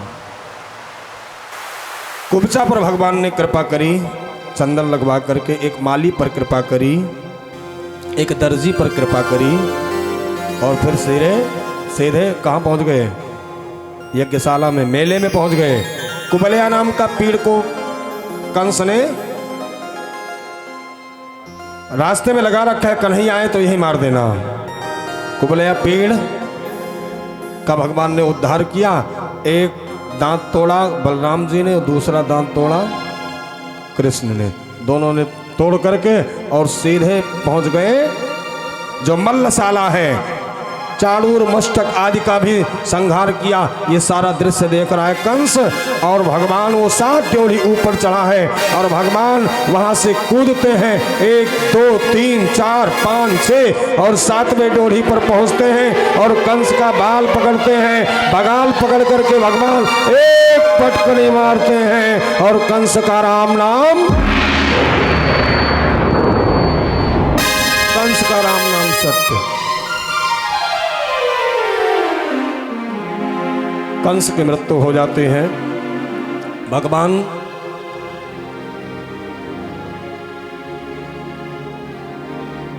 माता पिता को बंधन से मुक्त कराते हैं, कारागार से। पहला काम बंधन से मुक्त कराया, उग्रसेन महाराज को राजा बना दिया, उग्रसेन महाराज को राजा बना दिया। और फिर इसके बाद में माता पिता की आज्ञा पाकर वसुदेव और देवकी की आज्ञा पा करके संदीपनी गुरु के यहाँ भगवान क्या करने जाते हैं? पढ़ने जाते हैं, शिक्षा ग्रहण करने जाते हैं। और शिक्षा कितनी जल्दी प्राप्त कर लेते हैं कि गुरु गृह तुरत गया मोर दुराई, ये गुरु गृह तुरत गया मोर दुराई, अल्प काल विद्या सब पाई, अल्प काल विद्या सब पाई। बहुत कम समय में भगवान ने विद्या अध्ययन किया, मथुरा वापस आ गए। मथुरा जब वापस आ गए तो उद्धव जी को भेजा है समझाने के लिए गोपियों को, लेकिन उद्धव जी स्वयं समझ करके आ गए। गए थे समझाने और स्वयं समझ करके आ गए। भगवान ने ये निवेदन किया कि ये उद्धव जी ज्ञानी बहुत हैं और ये जो गोपियां हैं ये भक्ति, शुद्ध भक्ति इनके अंदर है और उद्धव के अंदर शुद्ध ज्ञान है। थोड़ा ज्ञान और भक्ति का सामंजस्य हो जाए, मिला दें। उद्धव जी ब्रज की गोपियों को प्रणाम करके वापस आ जाते हैं। जब से कंस मारा गया है तो कंस की पत्नी थी अस्ति और प्राप्ति, तब से जरासंध इनका दुश्मन बन गया। जरासंध इनका दुश्मन बन गया। जरासंध ने अनेक प्रकार के राक्षसों को, दैत्यों को इकट्ठा किया और भगवान पे आक्रमण कर दिया। भगवान पे आक्रमण कर दिया। जरासंध को भगवान ने सारी सेना सहित जरासंध की सारी सेना भगवान ने मार दिया, जरासंध को नहीं मारा। तो बलराम जी ने कहा इसको क्यों नहीं मार रहे हो? कहा इसको इसलिए नहीं मार रहा हूँ कि ये जिंदा रहेगा तो ये ढूंढ ढूंढ करके लाएगा, ये हमारा एजेंट है, हमारा एजेंट है, ये ढूंढ ढूंढ करके दैत्यों को लाएगा और हम उनको खत्म कर देंगे। 17 बार जरासंध ने 17 बार आक्रमण किया और 17 बार हार गया। 18वीं बार ये काल यमन को लेकर के आया, काल यमन को लेकर के आया, ब्राह्मण के वेश में आया। भगवान ने कहा ब्राह्मणों को आगे करके आया। भगवान ने कहा कि ब्राह्मणों को मैं नहीं, अब ऐसा करो, बलराम जी से कहा कि गेट बंद कर लो, अंदर गेट बंद करो अंदर से और पूरी व्यवस्था व्यवस्थित कर लो। जितनी व्यवस्था है सब एकत्रित सामान सब पैक करो और तैयारी करो। कहाँ की? भागने की, भागने की तैयारी करो। बलराम जी कहे क्या बात करते हो, गेट खोलो, युद्ध करेंगे। कब युद्ध नहीं करना है, युद्ध नहीं करना है, अब भागना है। कारण छोड़ कहलाओगे। कहा कोई बात नहीं, कहलाएंगे तो कहलाएंगे। और भगवान वहां से भागे और भागे, काल यमन पहुंच गया। काल यमन पीछे लगा है, कृष्ण बलराम भाग रहे हैं। भगवान वहीं पहुंचते हैं तो एक गुफा है और गुफा के पास राजा मुचकुंद शयन कर रहे हैं। वरदान मांग रखा है, मुझे कोई जगाए नहीं, सोते हुए कोई जगाए नहीं, और जो जगा देगा उस पर मैं दृष्टि डालूंगा वो मर जाएगा। ये ब्रह्मा का वरदान है। भगवान ने अपना पीताम्बर उठाया और पीताम्बर उठा करके पहना दिया, ओढ़ा दिया। भगवान गुफा के अंदर छुप गए। काल यमन आया, काल यमन ने पीताम्बर देखा, मारा लात, यहां सो रहा है भाग करके। और जब लात मारा तो मुचकुंद जी खड़े हो गए। और आंख खुली और आंख खुलते ही कालयमन चला गया। भगवान ने विश्वकर्मा को आदेश दिया है, बढ़िया सुंदर द्वारिकापुरी बन करके तैयार हो गई है, बढ़िया सुंदर द्वारिकापुरी बन करके तैयार हो गई है। जरासंध इधर पीछे से आया, पहाड़ पे भगवान को देखा तो पूरा पहाड़ पे पूरा आग लगा दिया। जरासंध समझ गया कि ये तो मर गए, और वहीं से भगवान और बलराम कूद गए। सभी मथुरा वासियों के साथ भगवान ने शिफ्ट कर दिया। कहाँ शिफ्ट किया? वो जैसे ट्रांसफर होता है ना, RTGS क्या बोलते, सब कुछ सारे नगरवासी सब देखते देखते सब वहां पहुंच गए।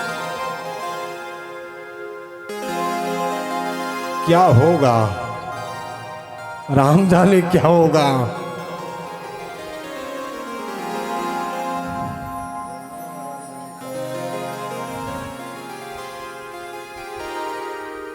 एक मिनट समझ ली, एक मिनट। कल मैंने क्या निवेदन किया? मथुरा। मथुरा बराबर क्या होता है? शरीर। जरा मतलब होता है व्याधि, जरा मतलब होता है रोग। रोग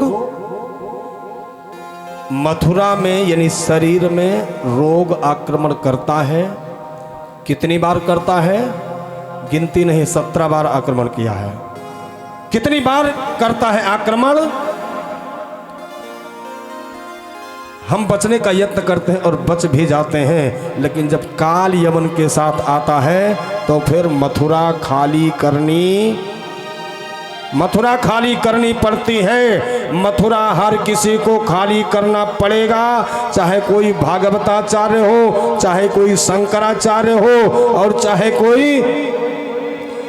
कोई रामायणाचार्य हो, चाहे कोई नेता हो, चाहे कोई अभिनेता हो, चाहे कोई दबंग हो, और चाहे दबंग 2 हो। मथुरा खाली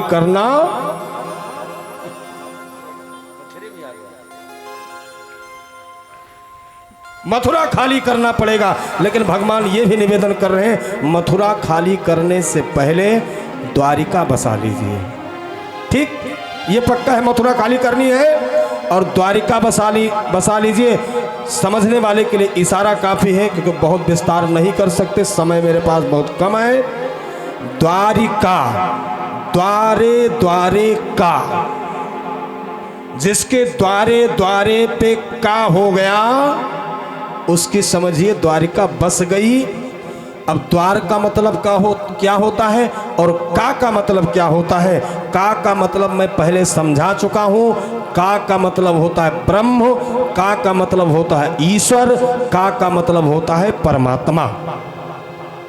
का परमात्मा, ईश्वर। अब द्वार क्या है? द्वार क्या है कि इंद्रिय द्वार झरोखा नाना, ओ इंद्रिय द्वार झरोखा नाना, सुर बैठे करी खाना, सुर बैठे करी खाना। ये हमारी जो इंद्रियां हैं वो क्या है? जो हमारी इंद्रियां हैं ये क्या है? ये द्वार हैं, ये द्वार हैं। और द्वारे का, अपने प्रत्येक इंद्रियों के द्वार पे किसको बिठा दीजिए? का को बिठा दीजिए। और बिठाना कैसे है? और जिस दिन बैठ जाएगा उस दिन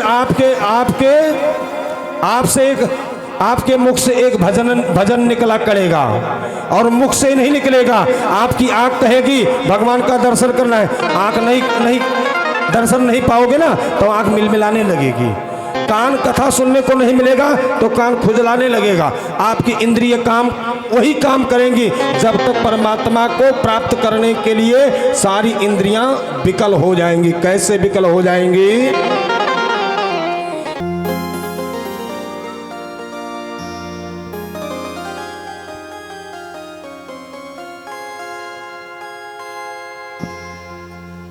भीष्मक जी की एक बिटिया है जिसका नाम है रुक्मिणी। रुक्मिणी जी ने भगवान की कथा को सुन करके सुनते सुनते उनकी कथा सुनते सुनते इतना मुग्ध हो गई हैं कि मन में विचार कर लिया कि हमको कृष्ण से ही विवाह करना है। अब अगर पूरा सिस्टम से विवाह करेंगे तो फिर बजेंगे 9 और अभी तो सिस्टम के साथ अरेंज मैरिज नहीं करेंगे, वही ठीक रहेगा। है? कृष्ण की कथा सुनिए, सुनते सुनते दीवानी हो गई। विदर्भ जी का जो भीष्मक जी हैं, भीष्मक जी का तो मन करता है कि लाला कन्हैया के साथ विवाह कर दिया जाए, लेकिन जो इनका बड़ा भाई है रुक्मी जी का उस कन्हैया के साथ माखन चोर रण छोड़ उसके साथ अपनी बहन का विवाह करूंगा का उसके साथ मैं विवाह नहीं करूंगा। पिताजी को आकर के निवेदन करता है, पिताजी मैंने बहन के लिए वर देख लिया है और विवाह भी तय करके आ गया हूं। कहा किसके साथ कराए हो? कहा शिशुपाल के साथ मैं विवाह करके आया हूं।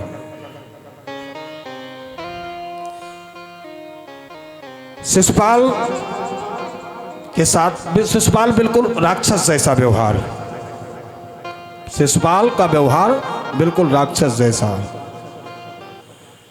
अब भाई ने विवाह तय कर दिया, पिताजी वृद्ध हो गए। ध्यान दीजिएगा, पिताजी वृद्ध हो गए। अब पिताजी की हिम्मत नहीं पड़ी कि मैं बड़े बेटे का विरोध करूं, तो पिताजी चुपके से रह गए कि भैया बेटा बड़ा बेटा है, अब तू बहन तेरी तू जाने। रुक्मिणी जी को ये बात बहुत चुभ गई। रुक्मिणी जी ने सोचा कि किस तरीके से मैं अपने भाई से बात करूं। पहले लड़कियां अपने विवाह की बात नहीं करती थी। लड़कियां क्या, लड़के भी नहीं करते थे, लड़के भी नहीं। आज तो विवाह से पहले बहुत कुछ होता है। विवाह से पहले क्या क्या बात करते हैं, और इतना बात कर लेते हैं, इतना बात कर लेते हैं कि भला हो इन जियो कंपनियों का, ये जो एयरटेल वोल्टेल ये है कंपनियां, इनका भला हो जो उन्होंने काल मुक्त कर काल फ्री कुछ लिमिट कर दिया, अनलिमिटेड काल दे दिया है। नहीं तो हरी इतनी बात करते हैं, लेकिन पहले बात नहीं करते थे, बात नहीं करते। और आज बात करने की इतनी स्थिति हो गई है कि अभी तक लड़के मना करते थे, अभी तक लड़के मना करते थे कि मुझे पसंद नहीं है, मैं विवाह नहीं करूंगा। अब ज़्यादातर लड़कियां ही मना कर रही हैं। असलियत है, अब ज़्यादातर लड़कियां ही मना करती हैं। एक लड़के का विवाह आया तो उसका प्रश्न था, लड़की से पूछता था कि तुम्हें डांस करना आता है? यही प्रश्न होते होंगे। अब बात कर, हमको तो मालूम नहीं क्या होते हैं। तुमको डांस करना आता है? अगर लड़की ने कहा नहीं तो फिर रिजेक्ट, नहीं। ऐसे 2 3 4 लड़कियां आई, पूछा डांस करना आता है? कहा नहीं आती है, नहीं आता है। 2 4 लड़कियां हो गई तो एक लड़की यहीं की थी, केशवपुरम की, उसका नंबर लग गया। लड़के ने पूछा कि तुमको डांस करना आता है? तो लड़की ने पूछा, मिस्टर आपको तबला बजाना आता है?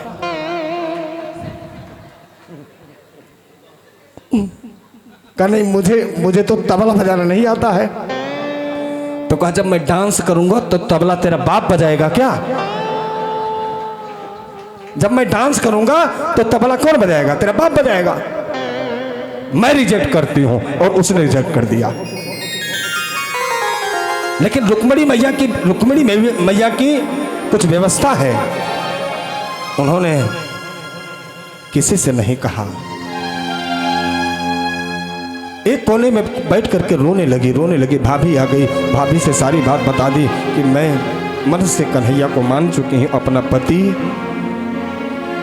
और भाई ने उनके साथ विवाह कर दिया। मैं तो विवाह करूंगी तो कन्हैया के साथ करूंगी, नहीं करूंगी तो फिर सारी उम्र कुंवारी रहूंगी, लेकिन विवाह करूंगी तो कहा तो इसमें तरह रो क्यों रही है? मैं तेरा साथ देती हूं, क्या कर? कहा एक चिट्ठी लिख दो, एक चिट्ठी लिख दो। चिट्ठी लिख करके ब्राह्मण को दे दो, ब्राह्मण देवता वहां पहुंचा देंगे। सारी बात रुक्मिणी जी ने लिख दिया है। उस चिट्ठी में सारी बात रुक्मिणी जी ने लिख दिया, और लिख करके भगवान को यानी ब्राह्मण को दे दिया कि ये जा करके ठीक सीधे कृष्ण के हाथ में थमा देना। और चिट्ठी में लिखा क्या है कि मेरे इस जीवन नैया के, मेरे इस जीवन नैया के पति बस हो तुम, पते वाले तुम ही मेरे इस जीवन नैया की हो, पति बस हो पते वाले तुम ही हो, पतिव्रत हो परिवार तुम्ही, करतार तुम्ही, भरतार तुम्ही, करतार तुम्ही, भरतार तुम्ही, इस पार तुम्ही, उस पार तुम्ही, इस पार तुम्ही, उस पार तुम्ही। लिख दिया है सीधे। पंडित जी महाराज सीधे पहुंच गए द्वारिका। कन्हैया को बुलाया, हाथ में पत्र थमाया, कहा हाथ पत्र क्यों दे रहे हो? पढ़ करके सुना दो। पढ़ करके सुना दिया, और सुनाया क्या? सुनाया रुक्मिणी जी लिखते हैं कि आपके गुणों की चर्चा सुनते सुनते मैंने आपको अपना पति मान लिया है। मैंने आपको अपना पति मान लिया है, और मेरा निवेदन ये है कि आप भी मुझे अपनी पत्नी स्वीकार कर लीजिए। मैंने तो आपका चयन कर लिया है, मैंने तो आपको चुन लिया है। निवेदन किया था, रुक्मिणी जी ने निवेदन किया कि मैंने आपका चयन कर लिया है, मैंने आपका चयन कर लिया है, अब आपको मेरा चयन करना है। आप चयन करो, और ये आप भी हक से बोलो, आप भी हक से बोलो कि मैंने तो तुझे चुन लिया, तू भी मुझे चुन। पत्र में बिल्कुल साफ साफ लिख दिया, पूरा प्रोग्राम लिख दिया है।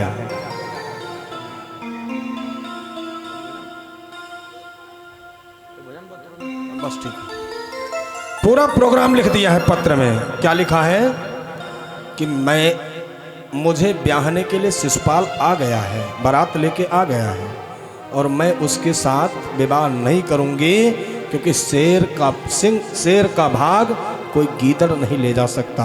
मैं आपके लिए बनी हूं, और मुझे नहीं, शिशुपाल नहीं ले जाएगा। या तो मेरे प्राण जाएंगे, और या तो फिर आप आओगे, और आप आना तो पूरा समय भी बता दिया है, टाइमिंग भी बता दिया है। क्या बताया है कि आप जब मैं गौरी पूजन करने आऊं, जब मैं गौरी पूजन करने आऊंगी उस समय आकर के मुझे ले जाना। देवकी रुक्मणी मैया क्या कह रही हैं, विचार कीजिएगा, समझिएगा जरा। रुक्मणी मैया कह रही हैं कि जब मैं पूजन कर रही हूं उस समय मेरा हाथ पकड़ करके ले जाना। हमारी भी यही प्रार्थना होनी चाहिए कि हे ईश्वर, हे परमात्मा, जब मैं आपका भजन कर रही हूँ, जब आपका पूजन कर रही हूँ उस समय मुझे ले जाना।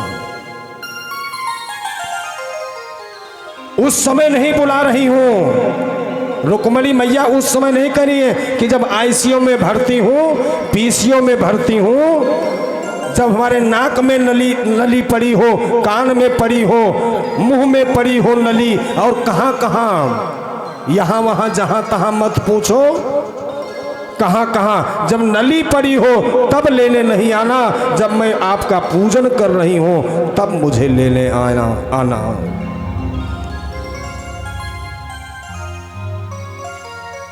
कि इतना तो करना स्वामी, जब प्राण तन से निकले, गोविंद नाम लेकर मेरे प्राण तन से निकले। इतना तो करना स्वामी, जब प्राण तन से निकले। इतना तो करना स्वामी, जब प्राण तन से निकले। गोविंद नाम लेकर, वो गोविंद नाम लेकर जब प्राण तन से निकले। इतना तो करना स्वामी। क्या कह रही हैं कि जब मैं पूजन कर रही हूं उस समय लाना, उस समय मुझको ले जाना। आज पंडित जी महाराज पत्र सुनाते हैं, कन्हैया द्वारिका से अपना रथ तैयार करके और पहुंच जाते हैं। इधर गौरी पूजन के लिए रुक्मणी जी निकलती हैं। शिशुपाल को पता लग गया है कि कन्हैया आ गया है। शिशुपाल थर्रा गया। जरासंध भी आया था। जरासंध ने कहा, क्यों ये इतनी गर्मी में आपको कपकपी क्यों हो रही है? कहा, कपकपी यूं हो रही है क्योंकि वो माखन चोर और रण चोर कहीं लुगाई चोर न बन जाए, वो आ गए, मुझे डर लग रहा है। तो जो बाराती लोग थे, बाराती लोग कहने लगे कि हम खाली दाल भात खाने थोड़ी आए हैं, जरूरत पड़ेगी तो लोहा लेंगे, लोहा से लोहा मिला देंगे। कहा, रुक्मणी जी पूरा सिकौटी में। अब रुक्मणी जी गौरी पूजन के लिए चली गई और सिकौटी लगी है चारों तरफ, दरवाजे पे लगी है। अभी रुक जाओ। पूरा तैयारी है। रुक्मणी मैया पूजन करने जाते हैं। गौरी पूजन करके वापस जब आते हैं तो देखते हैं चारों तरफ पूरा, वो क्या कहते हैं, परिंदा पर भी नहीं मार सकता, ऐसी सिकौटी है। अब रुक्मणी मैया घबरा गई। रुक्मणी मैया घबरा गई, कहा कि सब तो लिख दिया लेकिन ये व्यवस्था नहीं लिखी थी कि ऐसी सिकौटी होगी, और इन सारे लोगों के बीच में आ भी गए तो मैं पहचानूंगी कैसे? क्योंकि अभी हम आमने सामने देखे नहीं, अभी तो मिले नहीं हैं, आमने सामने मिले नहीं हैं।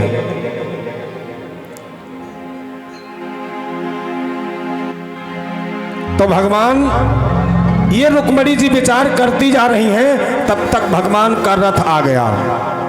और रथ आया तो रुक्मणी मैया ने रथ की तरफ दृष्टि डाली, कन्हैया ने रुक्मणी मैया की तरफ दृष्टि डाली। और कन्हैया ने धीरे से इशारा कर दिया, धीरे से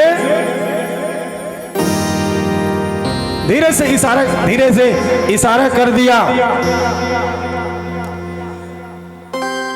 रुक्मणी मैया को थोड़ा धैर्य हुआ, कन्हैया पहुंच गए और कन्हैया पहुंचे, जा करके और सीधे रुक्मणी जी का हाथ पकड़ा। हाँ जी, सीधे रुक्मणी जी का हाथ पकड़ा। अब जो चौकीदार, जो वहां पे जो सिक्योरिटी गार्ड लगे हैं, सिपाही लगे हैं, पहरेदार जो लगे हैं, वो सब देखते हैं, रुक्मणी मैया की प्रशंसा करते हैं, कृष्ण की प्रशंसा करते हैं, कहते हैं कि भैया ये घोड़ा तो देख, ये रथ तो देख, कारे रथ और घोड़ा तुझको दिखाई देता है, ये कन्हैया तो देख। और कन्हैया के साथ में ये रुक्मणी हाथ में हाथ डाल दी। अब कितनी सुंदर जोड़ी बनी है, ये तो देख,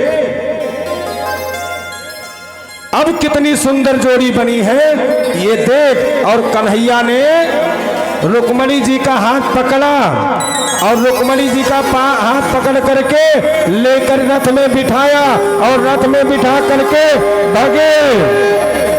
अब रथ में बिठा करके जब भागे तो पहरेदारों ने कहा कि क्या रथ है, क्या घोड़े हैं, क्या घोड़ों की चाल है। तो दूसरे ने कहा भैया चाल और रथ तो देख लेंगे, लेकिन अपन को काहे को खड़े हैं यहाँ पे, हम सब यहाँ पर क्यों खड़े हैं। तो कहा हम सब तो रुक्मणी की रक्षा के लिए खड़े हैं। तो कहा रुक्मणी कहाँ गई, कहा रुक्मणी तो ले गए। और जब तक ये दौड़े, जब तक ये भागे, तब तक भगवान क्रॉस कर गए, पहुंच गए गाजियाबाद। अब गाजियाबाद पहुंच गए, उसके बाद ले गए और रुक्मणी और विवाह का मंगल हुआ, रुक्मणी मंगल।